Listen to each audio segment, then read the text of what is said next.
All right, guys, it's Gabriel Israel back to do round three. Disaster financial preparation and recovery. Round three, recovering financially after the disaster.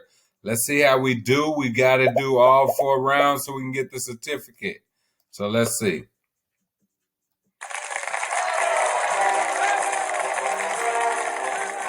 Welcome to round three. In this round, we'll talk about how to recover financially after a disaster. And you'll play a game where you can earn up to 5,000 coins. To win this round, you'll need to earn at least 4,000 coins. Kiara, tell us more about the game. This game is called Search and Explore. For this game, we rented a house. Pretend it's your home that was recently impacted by a disaster. Your goal is to search your home and answer questions to get access to your financial documents and emergency cash. You've stored them safely in a fire-resistant, waterproof locked box that we'll refer to as your locked box. As you search through your home, you'll explore items related to the disaster. You'll also answer questions. You'll earn 1,000 coins for each correct answer. After you've explored the home and answered all the questions, we'll reveal the code to access your locked box. Select one of the 3 rooms to begin. Let's go to the living room first.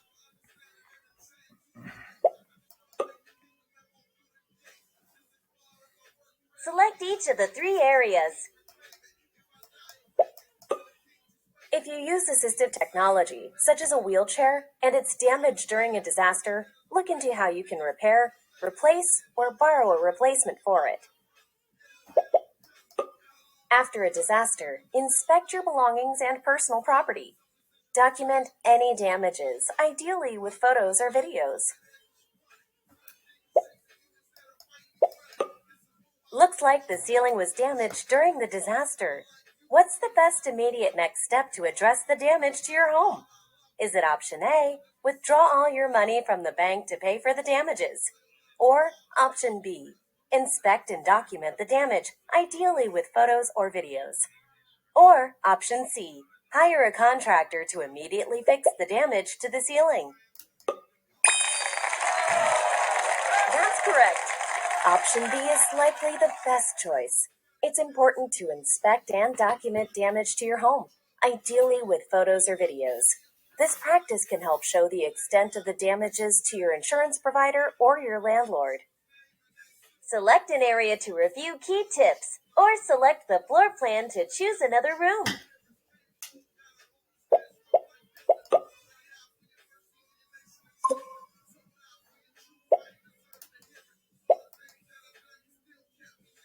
Select each of the 3 areas. These look like they may be receipts for items you paid for because of the disaster. What's the best immediate next step to take with the receipts to help recover financially from the disaster? Is it option A, throw them away since the money is already spent? Or option B, use them to create a record of what you've had to spend during your recovery? Or option C, use them to sign up for direct deposit? That's correct. Option B is likely the best choice. It's important to keep records of money you spend as you recover from a disaster. This includes saving receipts. Assistance programs or insurance may reimburse you for some of those expenses.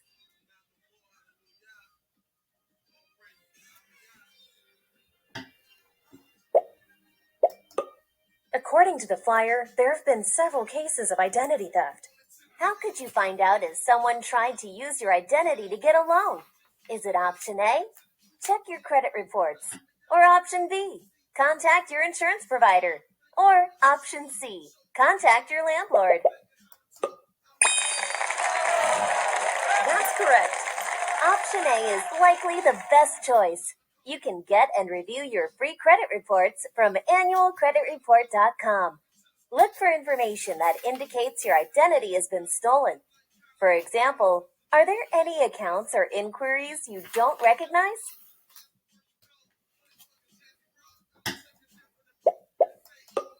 It's important to continue paying your bills. Paying bills late or not at all can result in fees. interest charges, and damage to your credit scores.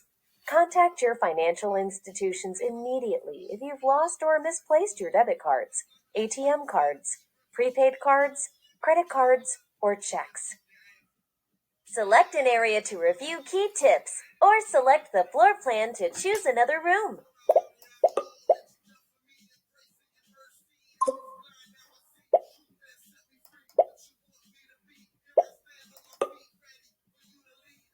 Select each of the 3 areas. According to the calendar, your housing payment is due soon. You're not sure that you can make a payment this month.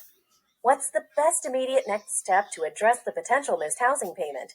Is it option A, check your credit reports? Or option B, ignore it for now since you'll be on time for the next payment? Or option C, call your landlord or lender as soon as possible? That's correct. Option C is likely the best choice. It's important to continue making housing payments. If you think you might miss a payment, call your landlord or lender as soon as possible. They may be able to offer some flexibility. Sometimes financial institutions provide special programs for people impacted by disasters. Falling behind on bills, rent or mortgage payments, and other expenses can cause penalties, negative information on your credit reports, and other negative consequences.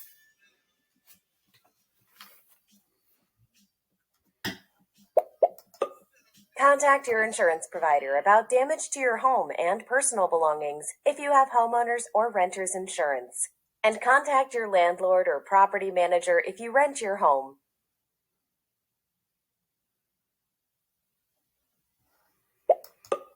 Unfortunately, it looks like your workplace was severely damaged during the disaster. You won't be able to work there anytime soon, and working from home isn't an option. And the letter says your employer won't pay you for the time you're not working. What's the best immediate next step to address a decrease in your income because your place of employment is closed? Is it option A, find out about unemployment benefits? Or option B, avoid opening mail or answering the phone? Or option C, invest all of your money right now in a new business you heard about?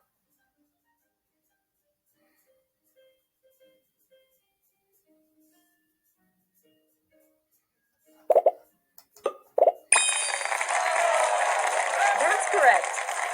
Option A is likely the best choice.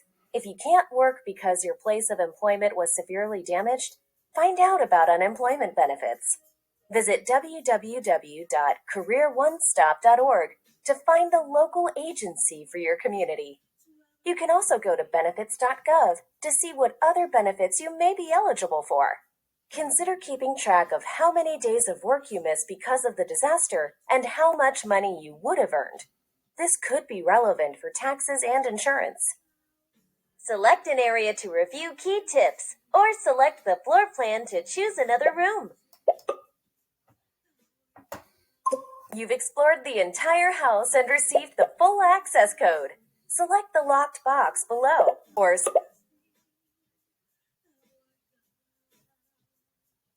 you've finished exploring your home. Congratulations! You've gained access to your locked box with your financial documents and emergency cash. Your cash is in small bills like 5s and 10s that may be useful, for example, if retailers have a shortage of change after the disaster.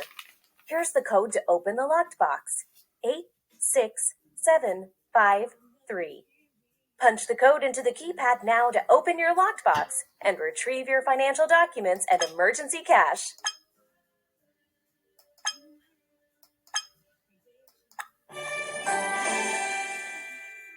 To find out more about how to prepare for and respond to emergencies, visit ready.gov or listo.gov for the same website in Spanish. Remember that creating an initial plan now can help your recovery from a future disaster. Recall in round 1 that we introduced the Emergency Financial First Aid Kit, or EFAC. It can help you prepare financially and provides tips to reduce the financial impact of disasters. Visit ready.gov/financial-preparedness to learn more. Select Continue to hear some tips from Financial Coach Maxine before you complete this round. Many of the strategies we've covered relate to the days immediately following a disaster. After those days have passed and you're in a more stable situation, you'll need to adjust to how your finances may have changed. For example, the disaster may have affected your income. You may need to take time to grieve. Even if you prepared before the disaster, your financial situation may be very different than it was before the disaster. There are a few things you can do to adjust your financial picture to reflect your new reality. Review your household spending and saving plan and adjust it if necessary. Contact your lenders and work with them if you are having difficulty paying your debts due to the disaster. Contact your financial institution and ask if they have programs or initiatives that can help support your disaster recovery. Get and review your credit reports from annualcreditreport.com and work on resolving any issues. Set new goals and make a plan to reach them. Thanks, Maxine. That was great information. Now let's find out how you did in round 3. Congratulations! You earned enough coins to win this round. Remember, if you're logged in and playing to earn a certificate, you need to win every round.